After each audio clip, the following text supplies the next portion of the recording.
Hello, welcome back to Wet Ink Wednesday. Today I have the massively accomplished Sen-Foong Lim on my show.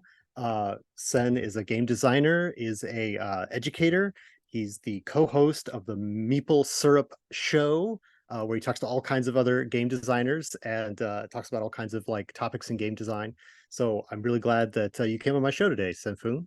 Well, thanks for having me, Matt. That's great. It's good to see you. It's been a Yeah. while. It's been a while. It's been a while. It's been a while. I think we talked to some business some months ago. As probably the Yeah, last time I saw you on camera. yeah, I yeah. mean, I saw you on camera because sometimes I watch Maple Syrup. Oh, well, So, thank you. but we haven't seen each other No, which is in a while. remarkable. I think it's just, con season kind of starting up again and the world I healing or mean, under I, fire. I don't know. Today is a very fiery day for us. I know for me, I've been tunnel visioned on like trying to produce a bunch of content this For year. sure. So it's all taking time to talk to creators and then back to the word mines where I've got to like type out the next section of the never going home and psychic kids and Yeah. the garbage and glory is in the process. So it's been I haven't done a lot of hanging out with people, a lot of Oh, focused. You're giving me a sad face. yeah. Sad um face. so but I'm hanging out with you now, so let's Yes. focus on that. Sure. So you haven't been on to Wedding Wednesday before, so I No. want to ask you. I love to ask about people's like sort of like how you get into game design because mostly I Sure. talk to people who are game designers or who work in the industry. So like there's usually it starts young, but not always. What's the gap between like I'm a human that exists and now I'm a game designer? There's stuff in between there. Well, that gap would be Tolkien. That's what the first 6 years of my life was taken up with J.R.R. Tolkien, and then I started designing games.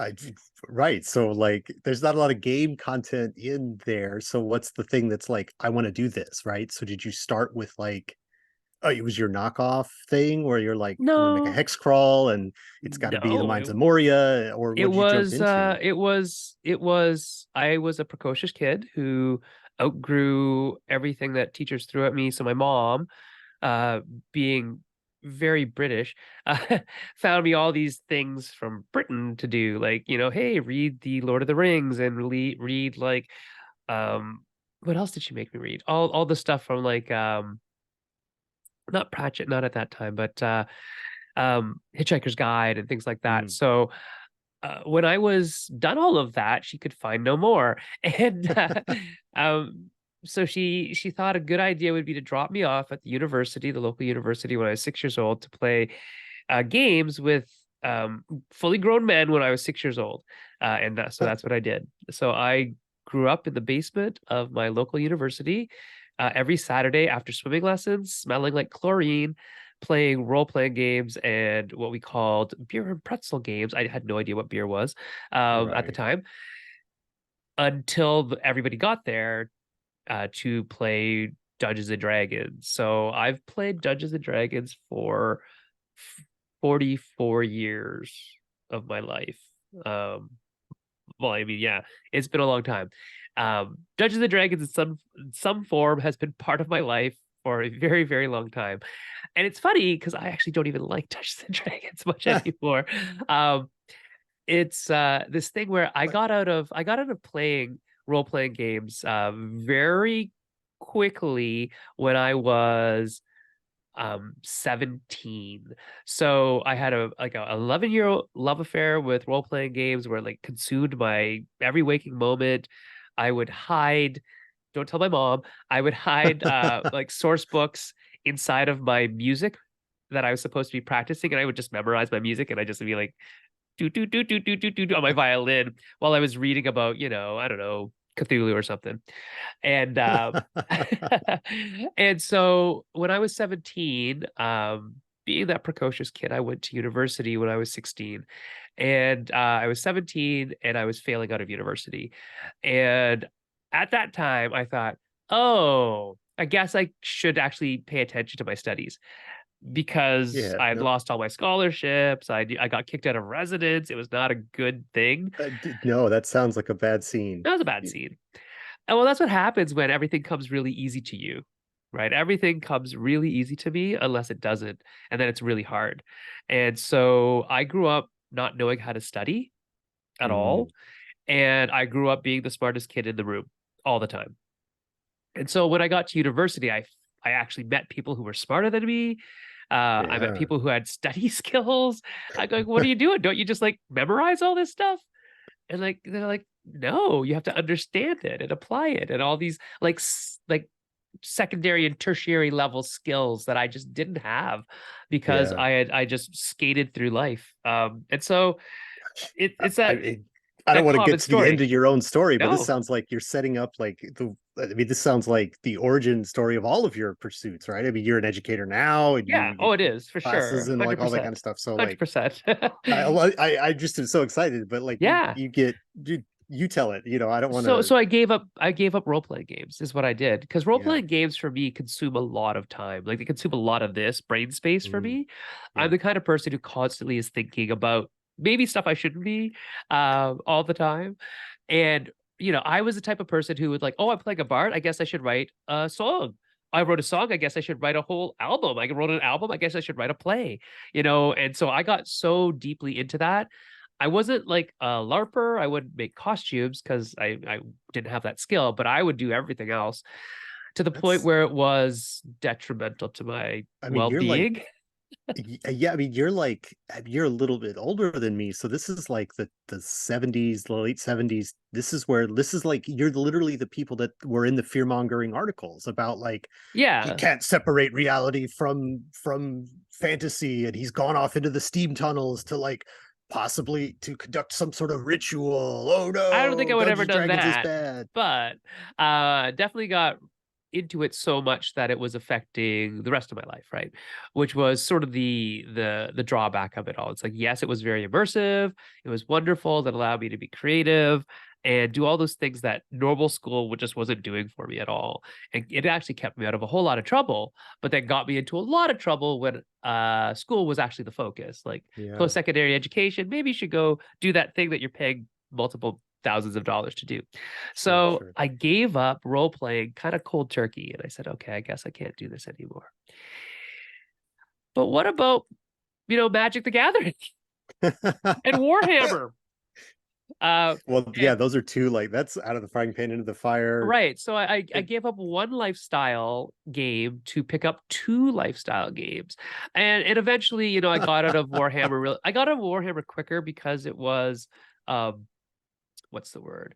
It just required painting skills, which I don't have. Yeah, yeah, I have the Primer Gray Legion forever, like always gray. My friends would always ask, "So when are you going to paint those?" Well, when I can afford to pay you to paint them for me, I would yeah. tell them. But I really enjoy miniature war games as well. But Magic was the first game that I could dissect and really, really, Mm, really understand the core of it, and that's really what got me into designing.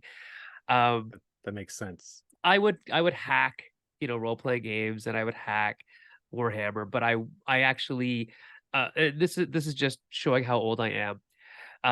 So on Usenet, if you guys know what Usenet is, on rec.games.magic, um we made Huh. our own cards for like years and years and years. And that was sort of the deal. We would make our own cards, make our own sets, would proxy them up, and play with them and just have fun. And it really was an exercise in, reiterating, getting feedback, saying, "Oh, that's a little too powerful. Let's reduce the cost of this. Let's maybe change that power a little bit." And that Well, really was yeah, the I mean first that's serious game design I got into. I had designed lots of games before that. I have friends who will just, out of the blue email me and say, "Hey, do you remember when you made that game about this?" I said, "Oh yeah, I did that, didn't I?" When I was like, in grade 5 or whatever. And right. any project would always turn into a game. But Magic was the first real kind of pulling back the veil and seeing the wizard, literally, Well, like in the yeah, chair, right? I mean, I'm not deeply into Magic, but I've played it enough to there's a relatively few number of elements. You've got the casting cost with six different kinds of resources, and then you've got the power and toughness, and you've got a whole suite of abilities, but they can only have so many abilities because they got to fit on the card. And so like there aren't that many variables to No, play and with. And then, but there's enough to play with, but there's enough constraint that it makes it like, yeah, oh, yeah. I see the forest for the trees, right? Yeah, there's like these kind of three big sections Yeah. of things, and then they interact in infinite ways. Or they haven't printed the same magic card twice yet. Like Yep. it's. I mean, they have also printed the same magic card multiple times, but Yeah. like that's not what I mean. Like it's that's really neat. That's sort of like the like you say the moment when the curtain goes back, and you've got what Richard Garfield over there, like, oh no, don't look behind the curtain. But it's Yeah. it's Yeah. you're like, well, I'm doing it. You can't stop us on Usenet. Yeah. Um, Go use that. And eh, so, yeah, magic consumed my life for a while until and then grad school came along and it's like, oh, I gotta, be real serious now, and I yeah, might have to pay for that myself. And so I sold all my magic cards, which was my kids who play magic now. They're like, what do you mean you had all those cards? I had four of every card from beta to probably past the dark. Four of everything, like yeah, four mox sapphires, four mox rubies, four black lotuses, four, yeah. time walk, Because four they all of weren't those things. they weren't what they are now. No, Then they're just I cards. would literally be like a multimillionaire if I just had them now and sold them. But It's just, I sold them and got my my postgraduate degrees from them. So whatever, it's all good. right. It's yeah. It's right. That's they serve their purpose at Yeah, that I that actually don't that have any regrets about it, to be completely honest. So yeah. it So was a thing that was in my life at one point. So at what point did it turn into like and obviously if you're getting an you didn't get a like degree in game design, that was a No, whole other line that you were that doing. that did not exist at the time. Yeah. Oh, sure, but like it's a you're kind of doing these two things at once, right? So it sounds like a lot of times the game play and the game design was sort of at the expense of like your quote unquote real job that you were going Yeah. for. Yeah. So like at what point and maybe that's not what you said, but that's sort of like kind of How it what you. feels. It's certainly in that period when Yeah. you're like, I have to give this up because I got to get this degree. I Yeah. got to do my studies. Um, at what point was it a possibility that like, oh no, no, no, I can actually make money doing the game design stuff as well as the degreed, Oddly enough, thing that I. it was never about money. The true story, and this is a true story, um, is that when I gave up magic, I could never give up games. Games just are part of my life forever. Sure. And so that was around when did I graduate? I graduated in 1990 from after oh no, sorry. I started school in 19 I started university in 1990, sorry. I graduated in 2000 after 10 years of university. Wow. And so in about maybe 4 years before that, so when I started, grad school stuff, um, we had started playing board games more. And board games were like, that was it for me. It's like, oh, I finally found something that scratches the itch that when I put it away and box it up and put it on the shelf, I do not think about it Hmm. at all. And so that was brilliant for me. That was like, oh, this is great. I could do this and, not have a whole, lifestyle surrounded by this, except I eventually did, right? Because, that's the kind of person I am. That's my personality. Which is, by the way, why I did not install Diablo 4 the other day. I know myself well enough to know that my life would be gone. I don't play Zelda. I just I know myself. I will spend forever on these things. So That's don't do it. it's Don't do that's it. so fascinating to me that it's like you're kind of like a. I mean, I don't think I've talked to someone who described themselves that way. Is like, oh no, if I let myself, it'll consume me. So I have to like put the pieces back in the box and put the box on the shelf so that I can put it out of my brain and not think about the best route building way Oh, I across mean, honestly, Europe that is because literally why once I design games. Is because I have all yeah those ideas in my head and I have to get them out. If I don't get them out, put them somewhere on paper and make a game out of it, it will consume me, and then I can't do what I'm supposed to do. Um, So as you may understand from listening to me for a little while, I am not exactly neurotypical. My brain doesn't work quite normally, uh which is totally fine. That's it like, is. It lots of is. people are like That's that. That just happens to be me. In the way that my brain works, I will obsess over the fine points and fine details of things until I've mastered them. yeah. And So so I do have to like compartmentalize my life and put things away and have very specific things. Oh my gosh, I just realized this is like revolutionary to me right now. Uh, I am the kind of person who has to have a bag, a very specific bag for every activity that I do. So I'm a black belt in Brazilian Jiu-Jitsu. I have a Jiu-Jitsu bag and it sits on my front porch, well, my front hallway. And whenever I go outside to go to class, to go to teach, that's the bag I pull. I have a bag that's specifically for school. So when I go to teach at the college, I'm a psychology professor, I take that bag. And nothing goes in that bag except school stuff. Nothing comes out of that bag except school stuff. The yeah. same thing with the jujitsu thing. So I I never mix my bags. And the same thing with games. Like all my games have a place, have a thing. And if I don't do that, if I let the streams cross, oh, my life just goes kooky. And I I get really I mad when that I happens. mean talking with you today, I'm not surprised at all that you have separate bags for jujitsu and Professor Yeah. And Professor then Lim games have a bag and and your game bag where you everything put has. stuff in. I'm not surprised at all to hear that. That makes I complete literally sense last to me. night, my my razor, by the way, uh I could use the same blade on a razor, as you can probably tell, for like years and years and years. So my razor, my Philips Norelco one razor, plug, I guess. I don't know, sponsor me, whatever. Um the actual hand unit died before I had to replace my blade. That explains how little I shave in some ways and how I don't know what happened to the battery in it, but it just kind of like won't charge anymore. Anyways, so I bought that yesterday. I bought a new one because I liked it. Because that's again part of my personality. If I like something, I will just buy Sure. several copies of it and many versions of it. Like if there are pants that fit me, oh, I now own Well, five yeah, pairs of yeah. that pants in different colors. Because it's easier for my life to be that way. But I bought a case for stupid shaver because it needs to have its own bag. It It needs to have its does. own It bag. It it needs needs to have its own bag. well, then you can put it away, and you know it's where it I is, and know all where the it pieces go is. with it. I know what's in there, and it's my bag for that thing.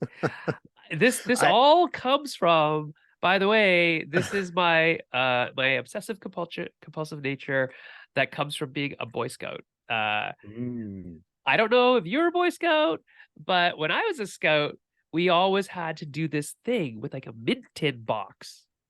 And we'd take a mid tin box and then we'd make a survival kit in it. Mm. And that is my favorite thing to do in the world is make like kits out So of bags and stuff. And that's why games make so much sense to me. yeah, Because that's all I'm so doing. survival kit, the I don't know what it would be. It'd almost be like a board game thing where you've got a grid of only so much space and you're trying to score points by like what you fit Well, okay. So what you're into describing the right grid. now is literally my favorite part of Resident Evil. If you've ever played the Resident Evil I've seen it played. That's the way the games, inventory the works there. inventory is basically a polyomino game, Yeah. and that is my favorite part of Resident Evil. All right. This has been great. I do want to talk to you at least a little bit about Doggos. This is Oh yeah, ostensibly an interview about Heckin' Good Doggos. I'm gonna sure. accelerate our conversation a little bit. We've talked for a while. I think it's fascinating, and but we don't have all day. Although I apparently could talk to you for much longer than this. So talking about crossing the streams and all that kind of stuff, like you Sure. sort of cross the streams when we're like, hey, Sen-Foong, would you like to do Doggos? And you're like, Yes. yes, I want to do rugged Robo Power Puppers Yes. as a fetch quests. And this feels very Sentai media. It feels very Power Rangers. It feels very because the doggos can go inside the suits. That's what it's got the Power Rangers feel. So it's not, it's like Voltron-y, it's Transformery. So like, is that how what is that media that you're pulling from?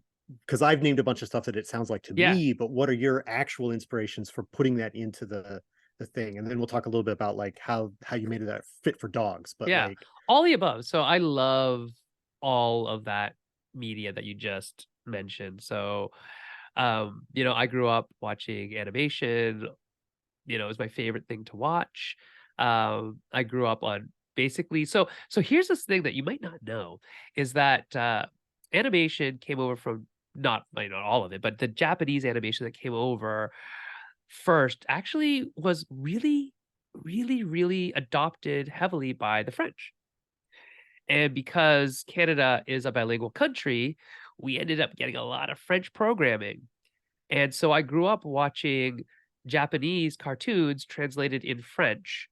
And then when I went back to Asia for family trips and things like that, I'd watch them in, Japanese and stuff like that. So um, I grew up watching Japanese animation in French and Japanese. And then that led me into like Kamen Rider yeah, and yeah, yeah, all of the Sentai stuff and Tonkatsu stuff. Um, just giant rubbered suits, and I love Godzilla, and kaiju, and yeah, mecha, and all those things. So, for me, that is just my childhood. That's what I yeah. love. I will always love that stuff. I'm just watching some Pacific Rim stuff right now, just because it's Right. like, oh, that's kind of Yeah, fun. that's And, what else? I don't know. I it's just downloaded Steel Hearts, which is a kind of a tactical RPG because I'm searching, actually searching for a game that does mechs the way I want mechs done. I guess I could just make it myself, but there aren't a lot. Like a lot of times, when people are playing mech games, it's like just big giant walking tanks. yeah. And that's not what mechs are, not to me anyway. So Well, I kinda wanna a little more like anime style stuff. So looking at right. Steel So Hearts right now. so there's so much that I want to ask you, but I want to bring it back to doggos a little bit. Yeah, yeah, So of course. like how so the doggos, the story that you have, the adventure you have in the fetch quest book is sort of like there's some natural disasters, there's some dogs rising up, there's some alien, I believe Sure. they're like prince and princess sibling Yeah. dogs that invite the doggos to like test themselves and get into the armor suits, and then they have to go stop the natural disasters. I mean, spoilers for the adventure, there it is in miniature. So what about just picking up on what you just said, like what is the way mechs are supposed to work? Did you do that with doggos? Like, what's I the th thing about I think that so. that that So, that meets your yeah. definition of how they're supposed to work? Well, so for me, the way mechs work is like it's more magical, it's more physics defying than actual physics, right?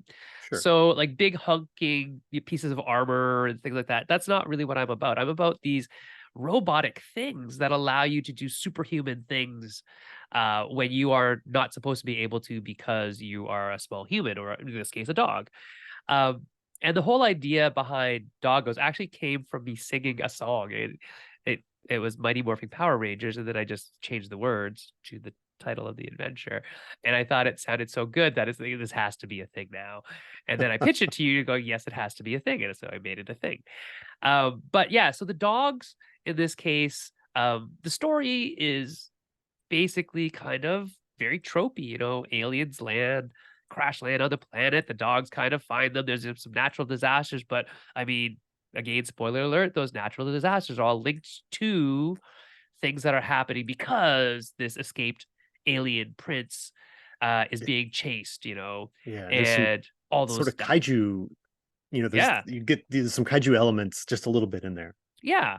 And so For me, a lot of the quintessential shonen style anime, and especially the mecha ones, are all usually about um people who have kind of this special link with the technology. For some reason, they're the only ones who can do this. And in Right. this case, it's the dogs. Get in the Um, robot, Shinji. yeah, yeah, exactly right. And they get in the robots, and they're able to save humanity or dogmanity or whatever we're gonna call it. And the whole idea of, a very small person or a very small animal or a very small Mm, dog being able to fight off or guard against or protect people that they love by donning this suit of robotic armor that makes them superhuman. That's always been a thing, in the tropes of animation. Whether you're talking Iron Giant from America or Astro Boy, where we make somebody that does even that. I mean, even He-Man is essentially that, Well, He-Man's a magical girl, so there you well, go. sure, but I mean but that trope of Yeah. like, once you grab the sword and say these things, then you turn into the superhuman version of yourself, Yeah. and it's not Prince Valiant. What is his name? Prince Adam, right? Prince Prince Adam, Adam is yes, is and is He-Man, but Cringer. also he doesn't appear that way. It is sort of like unleashing He's something. kind of buff though. He is. I mean, I think, He's yeah. just not Anyway, He-Man.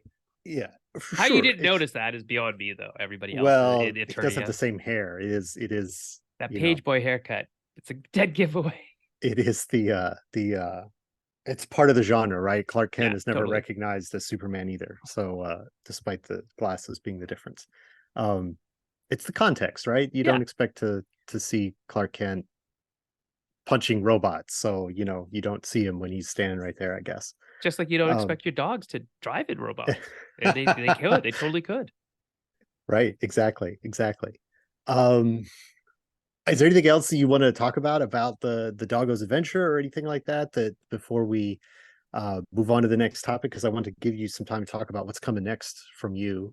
Well, I just really like the plus one system. I think that Heckin' Good Doggos is a really cool game uh, to play other species, where it's not really even anthropomorphized. It's not like you're walking around on two legs. You're a dog Yeah, doing you're a dog dog things, doing dog stuff. That's the whole right? game. And That's now the whole you're riding game. in a robot. Right. So there you go. There you go. Yeah. Uh, And the plus one system's so simple and really kind of convenient for a deck of cards. So I really appreciate, small form systems that don't go overblown, kind of like, my D&D love-hate relationship with that game, right? right. Right. Yeah, it is simple, and I I personally really like the Heck and Good Doggo's implementation of plus one is sort of like the most simple version of it Yeah, that has been done. We've done, I don't know, 4 or 5 different versions of it now, and putting the combat into the deck of cards instead of skill rolls, and so it makes it all narrative, right? yeah, Like, I'm going to use my clubs for this yeah, because I'm going to run away, or I'm going to throw a rock or whatever, and so it is sort of, it's even more narrative, even more uh, you know divorced from mechanics. It is more about you've got the mechanics because you've got the cards in hand, but yeah, usually it's not that hard to have cards in hand that you spend to tell the story. yeah, It's a storytelling yeah. It, it device. it's nice because I think it makes it more approachable to people who just want to tell good stories, as opposed to people who want to like min max all their stats and dice and stuff like that. That's Yeah, that's not what I that's not why I play role playing games. I mean, maybe it used to be, yeah, but not anymore. but you're not 12 anymore. No, totally. I'm There's about the size of a 12-year-old. You can't tell. I am 125 pounds wet and 5'2" on my tiptoes. So that's I am a that's short, you're small person. you're a compact person. I often get um I often get mistaken for a child. I should tell you this. This is a funny story, and it will take oh 5 seconds. Dice Tower West, maybe 5 years ago, we were staying at a hotel, and there was a TGIF attached to it. So we're like, oh, we're tired. Let's just go to TGIF. Oh yeah, kids eat free. Great. And so we go there with my wife, my two kids and me, and the waitress says, "Oh, so 3 kids menus?" And my kids just started cracking up. They think daddy's a little kid. So yeah, that's the story of my life. Story of my life. Oh, well, yeah, I can't, I can't, I can only imagine. I can only imagine. I've never, but it's been a very long time since I've been mistaken for a child. If Yeah, I well, have see, ever you can been grow facial hair. mistaken. Yeah, I told I you my whole replace razor I story. replace my razors more often than the battery wears out. Once every 9 years, apparently. Once every 9 years. All right. Um, all right, Sen, thank you so much for talking about like all of that. Just I don't know, like I just want to talk to you more about like mechs Well, will and you stuff be at like that. Origins? Because I'll be at Origins. I will be at Well, Origins. then we should talk at Origins. We should Just about talk at stuff. Origins Yeah. about tell me more about Common Writer because that's one's new to me. But no, Yeah. not now at Oh, okay. Origins. Okay, so I mean I don't have any experience with it, but Okay. I know it exists. But Yes. we could talk more about it. But what I want to talk about now Yes. is Revenant Oh, Society sure. Yeah. because that's sort of like I mean it's on your little it's your current like logo on the internet as like you're promoting it. I know it's successfully funded earlier this year. I'm sure it's coming now. Like, tell me all the details. Like, what is it? Yeah. When is it coming out? And it's really, it has from my point of view, a sort of like a I'm unclear about the relationship between it and Jiangxi Blood in the Banquet Hall, Yeah. which you and Banana Chan designed a couple years ago. So, like, tell me all the details. Tell me about Revenant Society. Yeah. So Banana and I came up with Revenant Society after Juncture. And basically it is a powered by the apocalypse driven game. That's kind of redundant to say that. It's powered by the apocalypse. And it it is a game where you are undead people living in 1920s, 1910s Paris or New York, really, wherever there's a subway. Subways are important to the story. And you are undead and you are trying to get out of this time loop in which you just keep dying over and over again, so that if you solve the reason why you died and figure it out, you will escape the time loop and escape this thing limbo. You're stuck in limbo, Yeah. where Greta, who is the secretary, kind of puts you on missions and things like that. So um, the idea of it being related to Juncture was really just something that came up online with when Banana was talking about it with somebody. And I think at one point they said, I like to think that this is sort of in the same verse. Hmm. And I was like, you mean it's not?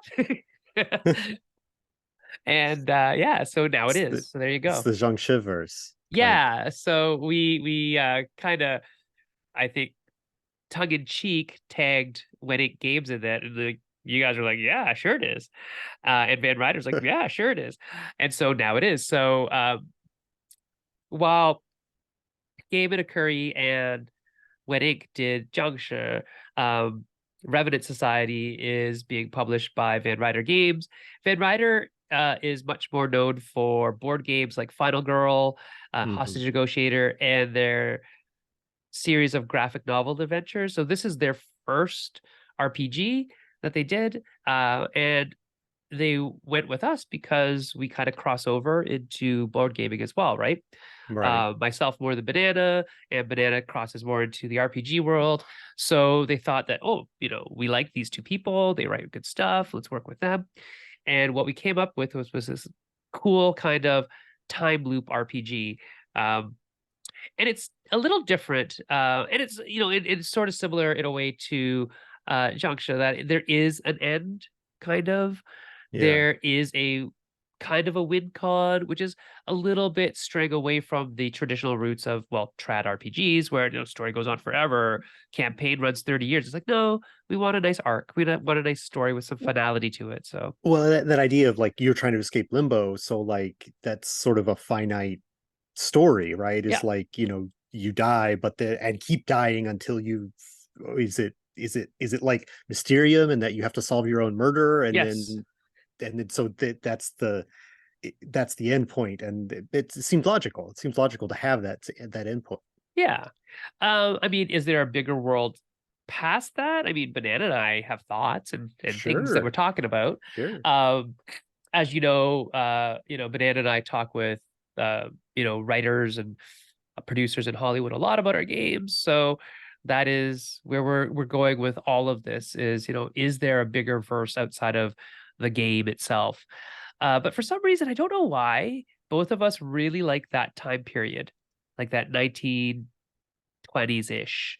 So Yeah, not quite 1800s, not quite, World War One, just after World War One. So this kind yeah, of height of human achievement in a lot of ways, sort of sandwiched between World War One and the Great Depression and then World War Two. yeah. I So mean, it that's makes really a what lot we of like. sense. There's, I mean, even the fin de Solis sort of attitude about like the grandeur of, I mean, especially in Europe, and the grandeur of empire has started to crack, and you've got a lot of leftover stuff that was built at that height, which is sort of, you mentioned Paris, so they got the Eiffel Tower, the World Exhibition, and all those things, Yeah.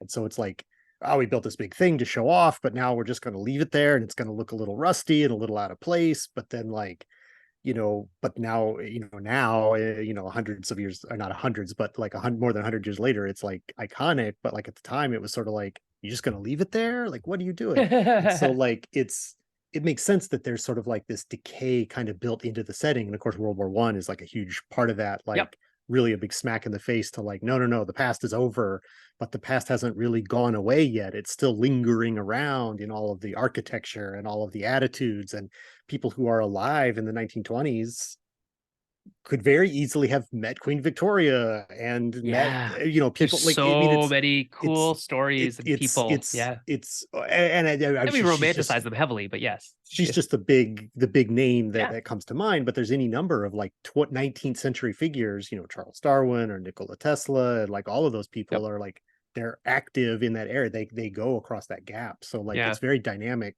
as far as like being, the old is passing away but hasn't left yet, and the new is coming but isn't really into its own yet. So it's a real, I totally agree that like, my interest is focused on that, often that time period as well, It's that really like, interesting because I just looked it up and I totally forgot about this, but Banana and I wrote another game in between Juncture and Revenant Society called the An Exquisite Crime, yeah, yeah, which is psychic detectives solving crimes in a surrealist world. And surrealism was 1910s, yeah, yeah, 1920s, and yeah, a yeah, lot of it happened in that area of the world, right? So it's this, I guess we really like that. I guess we're yeah. tied to that time. And it's fascinating to me personally that I'm tied to that time, because that is a time of life when I personally, and Banana as well, would not be very welcome in a lot of the places that we write about, which is fascinating in a way. It's like, are we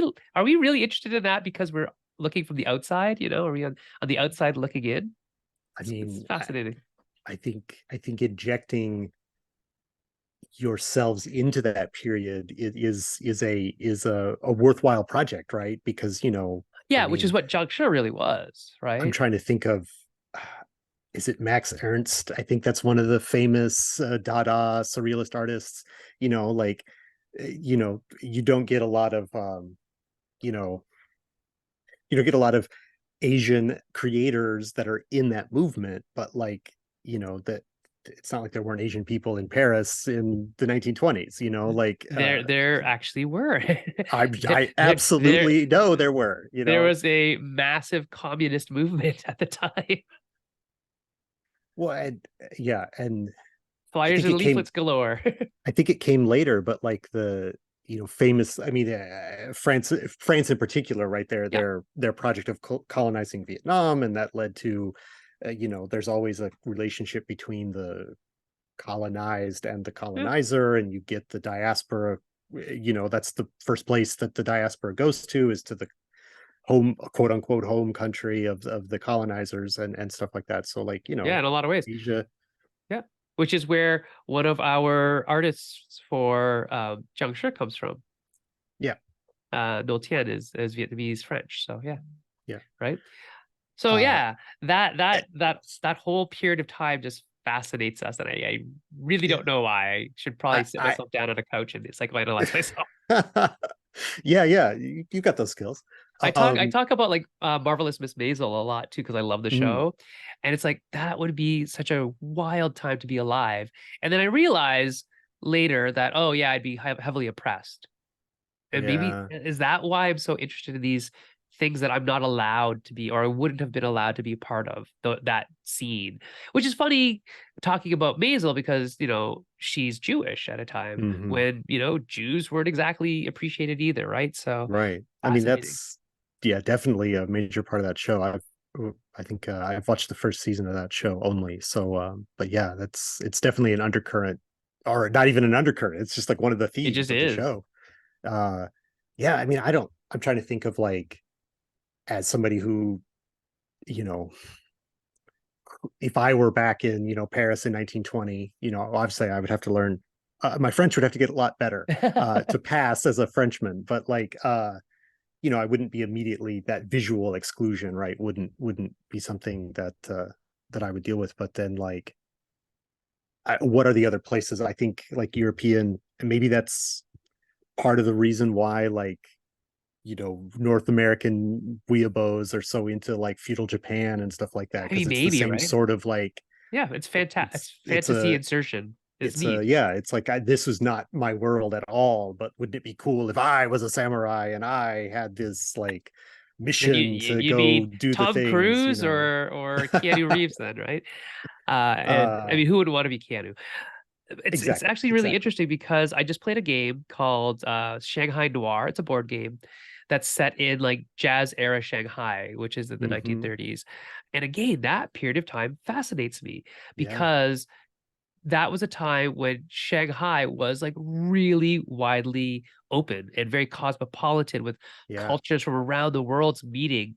And the game really strikes a chord with me because it's like this is a period of time that I would love to been alive in, and that's a place where I actually could have been accepted, right? yeah, And been a yeah, part of that jazz scene. I think jazz to me is just fascinating. I love jazz music, so the bebop era, a little bit, but really that big band swing era of the 20s and 30s.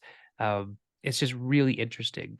And we talk about that in Revenant Society a lot, especially the New York eras where I know more about the jazz that happened there. So yeah, it's a really neat game. And what I like about the games that Banana and I have been making lately is that they're not short, but they're also not mm, long, right? I'm a dad, I have a job, I have another job, I have games to make. So I can't play games all the time. I actually play very few games, surprisingly, right? As a game designer, you should play lots of games, but when you're writing all the time, you don't get to. So I like games that end. I just like I like Babylon 5 because it ended, right? I like TV shows that I know it's gonna end right. because that will make it just that much sweeter, right? Like it's like my Well, boxes and bags for things. Everything needs to be ah, compartmentalized, right? So yeah, I think the same thing is important about different role playing experiences. You sure, yes, go ahead if you have the time and the wherewithal to run a multi-year campaign, more power to you. Love it. Would love to be a part of it, can't be a part of it. But there yeah, should also be games for people who don't want that, who want like right. finality, who want to a good taste of a thing for a time and say, that's all I wanted. It was great. Good. Move on to something new. That's A okay. nice, That's cool too. a nice 4 to 5 session campaign, where you get Yes. a little bit of character story arc and then it wraps up and maybe that character goes on to other adventures, but we're not going to explore those today. Yeah. Um, that's great. All right. We didn't actually talk too much about the game. So let me ask one practical question about the game. What's the expected production timeline for the game? When can people get, if they is the has the page been converted to pre-order? Can people get in on it still? That's a good question. Can I When don't is it coming actually out? know. Like, is it coming out in next spring? Is it going to be out by the end of the year? Like, do you know that?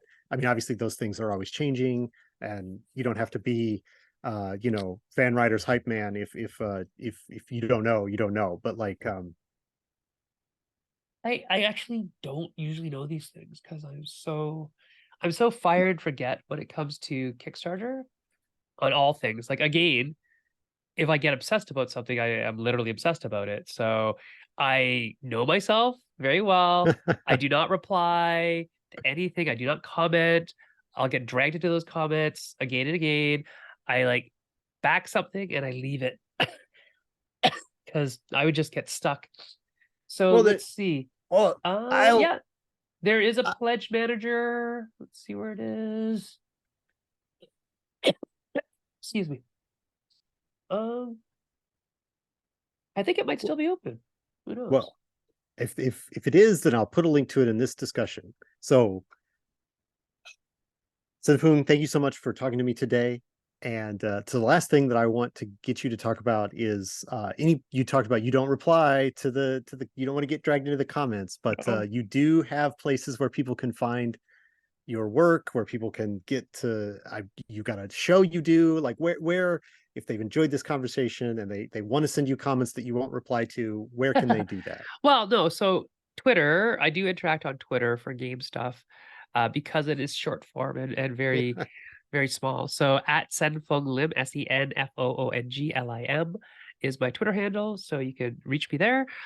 You can join in the show. Maple Syrup is every Wednesday in except for July and August. So we take the summer off. So Maple Syrup is a live video cast, which is from usually 9 o'clock till around 10 o'clock. Usually we run a little longer on Wednesdays Eastern time. And we're generally talking to people from the hobby gaming industry, but sometimes people from outside just about topics that relate to the hobby gaming industry. So in a couple weeks, we'll have a whole panel, like 4 or 5 people coming to talk about gender inclusivity in game design in general. And some people are designers, some people are gamers, some people are just experts in the field. They don't have to be in the industry. And yeah, we have lots of things like that. And then I'm also the co-host of the Ludology podcast, which is we just finished our 300th episode. Wow. And the next couple of things that are coming up are about tactical war game design and about solo game design. So we get into the whys of game design on Ludology, and then Maple Syrup tends to be about the industry, about best practices, about game design, all those things. So we do a lot. So you can Yeah, see Ludology on any of your favorite podcast services, and then Maple Syrup is Facebook Live and YouTube Live. Just search. perfect. Yep, perfect. We'll put some links in, and otherwise people can just follow your description. Yeah, there you go. Thank you for doing this interview with me. Thank you for talking to me, and thanks for sharing about your history and your games, and giving people a little taste of everything that makes you you. Anytime. And All we'll right, we'll we'll get go for lunch when we're at Origins, sure, I'd and love we'll to. we'll, we'll talk shop. That's right. All right. Thank you for watching this video, and we'll catch you again next Wednesday.